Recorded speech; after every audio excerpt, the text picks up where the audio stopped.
Continuamos en La Venganza Será Terrible, hoy sin público presente. Recuerden que mañana estaremos en el Caras y Caretas, a las 8 de la noche en la calle Venezuela 330. Los esperamos ahí. Será la única presentación de esta semana en Buenos Aires, porque el viernes estaremos en Escobar y el sábado en Comodoro Rivadavia. Hablaremos hoy de Fania Kaplan. ¿Quién era? ¿Quién era Fania Kaplan? No lo sé. Bueno, Fania Kaplan era una muchacha que había nacido en 1890 en un pueblo de la región de Volinskaya Gubernia, allá en el oeste de Ucrania, cerca de donde el diablo perdió el poncho. Fue una de 8 hermanos de una familia judía religiosa. Su padre era maestro en la escuela judía local, se educó en su casa y pronto dejó el hogar familiar para comenzar a trabajar en una fábrica en Odessa. Durante la Revolución de 1905, Fania se acercó al anarquismo y participó en grupos de Odessa y también de Kiev. Se enamoró por ahí de Víctor Garsky, que era hijo de un zapatero. Y juntos, Fania y Víctor pasaron a la acción armada contra el zarismo. En una acción contra un hotel y a causa de una explosión, Fania perdió por largo tiempo la vista. Fue condenada a muerte por el juzgado militar de Kiev, pero como todavía era menor, su condena fue cambiada por la prisión de por vida. Gobernaba todavía el zar. En 1907 llegó al centro de Katorga, allá en Siberia, casi ciega, encadenada de manos y pies. La tenían así porque decían que tenía inclinación a la huida. Está muy bien eso. Sí, sí. También lo llevaron en cana a Víctor, su novio. Todavía así, medio sorda incluso, por el incidente del hotel, parece que sufría fuertes dolores, cayó en una depresión, imagínense, en cana, en Siberia, medio ciega, medio sorda. Es difícil, sí, encontrar un estímulo. Trasladada al hospital, fue conducida más tarde a otra cárcel, también allí en Katorga, pero otra. Y allí se encontró con otros revolucionarios y bajo su influencia se alejó del anarquismo y empezó a tener ideas propias de eseristas. Los eseristas eran social revolucionarios que se oponían a los bolcheviques. Bueno, los líderes principales fueron primero Víctor Chernov y después Alexander Kerensky, fundador de la famosa República de Kerensky. Kerensky era básicamente un moderado enemigo de Lenin, de Trotsky, de esa gente. En 1913, por una amnistía general, parece que se celebraban los 200 años, o los 300, no me acuerdo, del reino de la familia Romanov, serían 300.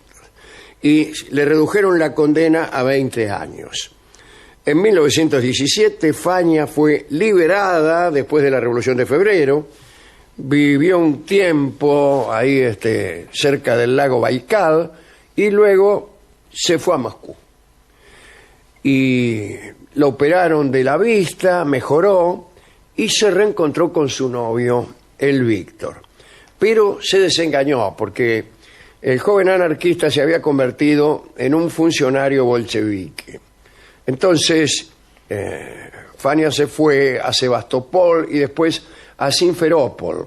Y allí trabajó organizando cursos para obreros, los instruía para ver cómo se organizaban asambleas autónomas locales, etc.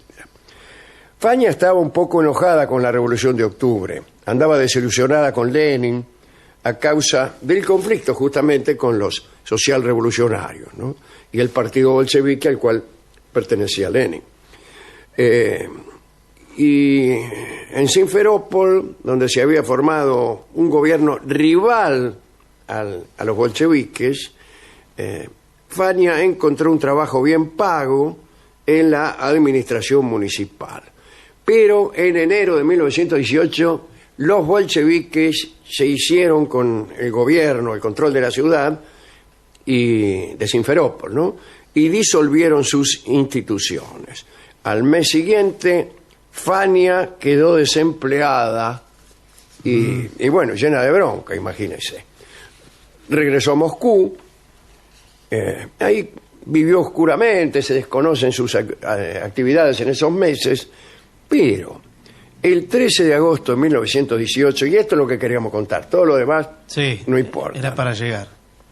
Ese día, el 13 de agosto de 1918, en la fábrica de armamento que se llamaba Misalson, en los suburbios de Moscú, se organizó un meeting donde el invitado era Lenin. Bueno, después del meeting, ahí eran por ahí 10:30 de la noche, en el patio de la fábrica, mientras Lenin se disponía a subirse a su coche, Fania le gritó algo. No sé qué le habrá gritado. ¡Lenin! Claro, pelado. Claro, algo así. Y al darse vuelta para ver, ella le disparó 3 tiros. Uno le atravesó el abrigo, el otro se lo encajó en el hombro y el otro en un pulmón. Bueno, imagínese, ¿no?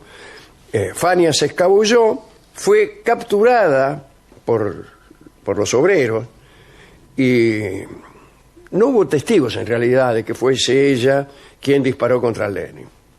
La oscuridad en el patio de la fábrica, la multitud presente, lo inesperado del ataque, hicieron imposible la identificación fidedigna del asaltante y las declaraciones de los testigos eran tan oscuras como el patio de la fábrica. Lenin fue inmediatamente trasladado a sus aposentos del Kremlin.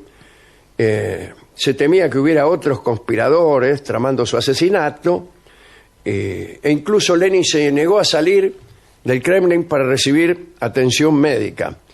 Y le hicieron unas curaciones ahí mismo en el Kremlin. Los médicos fueron incapaces de extraer las balas, digamos, sin contar con instalaciones sanitarias adecuadas. Pese a la gravedad de las heridas, Lenin sobrevivió, pero su estado de salud nunca se recuperó de este ataque y se cree que el atentado influyó muchísimo en la prematura decrepitud que terminó con su vida. Muy poco tiempo después. 4 años después ya estaba muerto. El asunto se convirtió en algo muy incómodo para el poder bolchevique.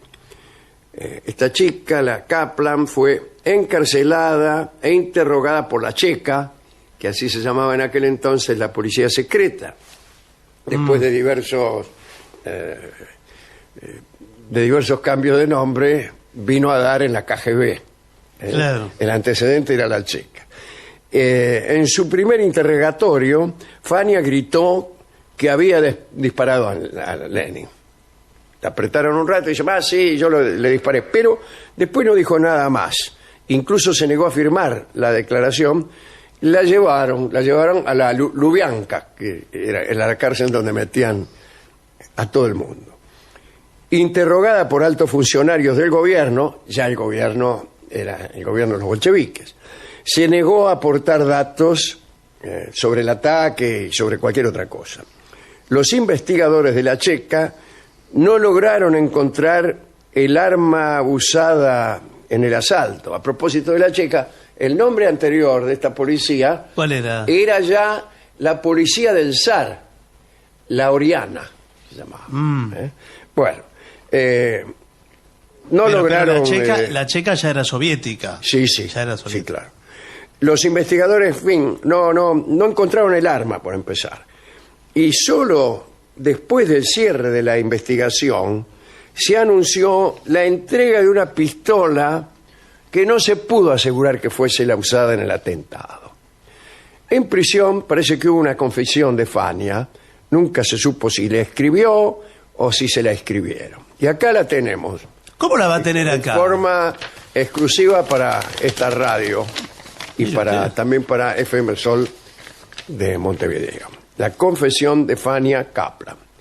Dice, mi nombre es Fania Kaplan. Hoy disparé a Lenin. Lo hice con mis propios medios. No diré quién me proporcionó la pistola. No daré ningún detalle. Tomé la decisión de matar a Lenin hace ya mucho tiempo. Lo considero un traidor a la revolución. Estuve exiliada en Akatui por participar en el intento de asesinato de un funcionario zarista en Kiev. Permanecí 11 años en régimen de trabajos forzados. Tras la revolución fui liberada. Aprobé la Asamblea Constituyente y sigo apoyándola. Terminó. Bien. El 3 de septiembre de 1918, Fania fue fusilada en el patio del Kremlin sin juicio. Ordenaron que desaparecieran sus restos, fueron incinerados. No se llevó a cabo ningún peritaje balístico ni de huellas dactilares. No hay ninguna prueba de que esta chica sostuviera el revólver en las manos en ningún momento. Lo único que se sabe en nuestros días es que la bala extraída del cuello de Lenin después de su muerte había sido lanzada desde un revólver Browning. El único hecho que confirma que disparara Kaplan es un reconocimiento del que se duda, o sea, su propio testimonio. Resumamos, no se sabe si se armó el atentado, si hizo una operación con un chivo expiatorio o si ella lo disparó, no se sabe. Esa misma tarde se acusó al partido, la tarde del asesinato, la tarde subsiguiente, me imagino yo, ¿no? Se acusó al Partido Social Revolucionario, los eseristas, de ser autores del atentado. Pero el Comité Social Revolucionario lo negó. Pero igual, se hicieron arrestos masivos de social revolucionarios. Con estos atentados, el gobierno soviético desató el terror rojo en el otoño de 1918. Las represiones masivas se llevaron a cabo sin proceso judicial, junto, la policía, pesados de la Agencia de Inteligencia Militar bolchevique, todos dirigieron esas operaciones. Durante el terror rojo se hicieron al menos 10.000 ejecuciones. El propósito de esta campaña era la lucha con los contrarrevolucionarios, a quienes los bolcheviques consideraban enemigos del pueblo. Muchos proclamaron abiertamente que el terror rojo era necesario para la eliminación de las anteriores clases dirigentes. El atentado contra Lenin acentuó la guerra civil entre los rojos, que eran los bolcheviques, y los blancos, los famosos rusos blancos. El ejército blanco estaba formado por mencheviques. Los mencheviques quiere decir minoría, ¿sabe usted? Ah, mire. Y bolchevique quiere decir mayoría, exactamente. Mencheviques, pero también exaristas, liberales, religiosos, ¿no? Ingleses. Estaban todos juntos. Yanquis. Todo eso era el ejército blanco. La Unión Democrática. Sí. Tanto se profundizó que se transformó en uno de los choques más espeluznantes de la historia. Y mucho no se habla de eso. Murieron alrededor de 5 millones de personas entre el año 17 y el año 23. Y ahí están las razones también de todos los migrantes rusos del mundo.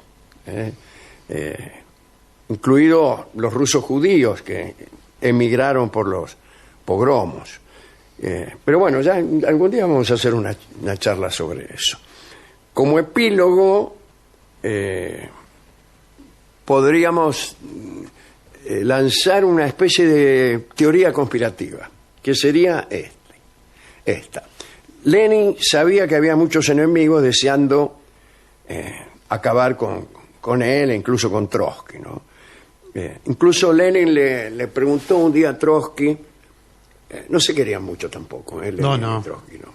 Le preguntó si los líderes, Sverdlov, que era presidente del Comité Ejecutivo Central, y Bujarin, Nikolai Bujarin, que famosamente fue después ejecutado durante el terror de Stalin, ¿no?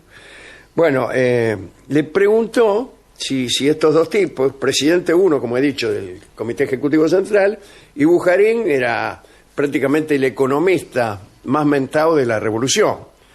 Y le preguntó si andaban con ganas de tomar el poder en caso de que Lenin y Trotsky fueran asesinados.